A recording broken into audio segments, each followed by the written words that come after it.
नमस्कार, आप देख रहे हैं वीके न्यूज और मैं दिष्टोर उपाध्याय। अपने विवादित बयानों के चलते मीडिया और सोशल मीडिया की सुर्खियों में रहने वाले शायर मुनव्वर राणा ने हाल ही में सुप्रीम कोर्ट की ओर से राम मंदिर पर दिए गए फैसले पर सवाल उठाते हुए पूर्व न्यायाधीश जस्टिस गोगोई और मुख्य न्यायाधीश एस बोबड़े के खिलाफ आपत्तिजनक शब्दों का इस्तेमाल किया था, जो कोर्ट की अवमानना तो है ही, साथ ही देश का सौहार्द बिगाड़ने वाला नफरती और बेबुनियाद बयान है। एक बार फिर से मुनव्वर राणा ने बाबरी मस्जिद को लेकर पीएम मोदी को एक ऐसा पत्र लिखा है जो ये जाहिर करता है कि मुनव्वर राणा को आक्रांता बाबर काफी प्रिय है।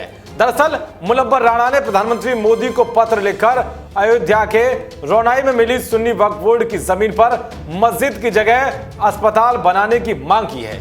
इसके अलावा उन्होंने कहा है कि रायबरेली में उनकी 5.5 बीघा जमीन है जिस पर सरकार बाबरी मस्जिद का निर्माण करा दे। यानी कि एक तरफ तो मुनव्वर राणा उस 5 एकड़ जमीन पर अस्पताल बनाने की मांग कर रहे हैं जिसे सुप्रीम कोर्ट ने सुन्नी वक्फ बोर्ड को देने का ऐलान किया था, तो वहीं दूसरी ओर वो बाबरी प्रेम को नहीं छोड़ रहे हैं। आखिर बाबर से उन्हें इतना प्रेम क्यों है जो बार बार बाबरी मस्जिद बनाने की बात कर रहे हैं। दरअसल मुनव्वर राणा ने प्रधानमंत्री मोदी को पत्र लिखते हुए कहा है कि मैं आपसे निवेदन करना चाहता हूं कि माननीय सुप्रीम कोर्ट की ओर से धनीपुर में जो 5 एकड़ जमीन मस्जिद के निर्माण के लिए मुस्लिम पक्षकारों को दी गई है, वहां पर मस्जिद के स्थान पर एक भव्य अस्पताल का निर्माण किया जाए। उन्होंने कहा है कि मेरी व्यक्तिगत राय है कि उस अस्पताल का नाम भगवान राम के पिता राजा दशरथ के नाम पर किया जाए।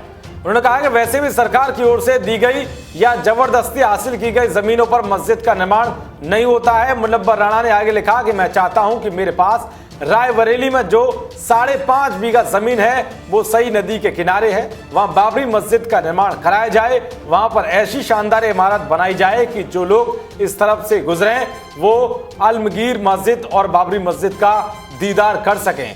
इसके साथ ही उन्होंने कहा कि आप एक नए मुस्लिम वक्फ बोर्ड का गठन करें और वक्फ की जितनी भी संपत्ति है उनको बोर्ड से संबद्ध करें। अब सवाल यह है कि क्या मुनव्वर राणा मुसलमानों के सबसे बड़े ठेकेदार हैं जो कुछ भी कहेंगे उनकी सारी बात को देश के सारे मुसलमान मानेंगे? और अगर वो मस्जिद बनाने के लिए दी गई जमीन पर अस्पताल बनाने की बात कह रहे हैं और उसकी जगह अपनी तरफ से 5 बीघा जमीन बाबरी मस्जिद बनाने के लिए रायबरेली में दे रहे हैं, तो वो किस हैसियत से बात कह रहे हैं? और मुनव्वर राणा का आक्रांता बाबर से ही प्रेम क्यों है? देश और दुनिया की तमाम खबरों को पाने के लिए देखते रहिए वीके न्यूज। नमस्कार।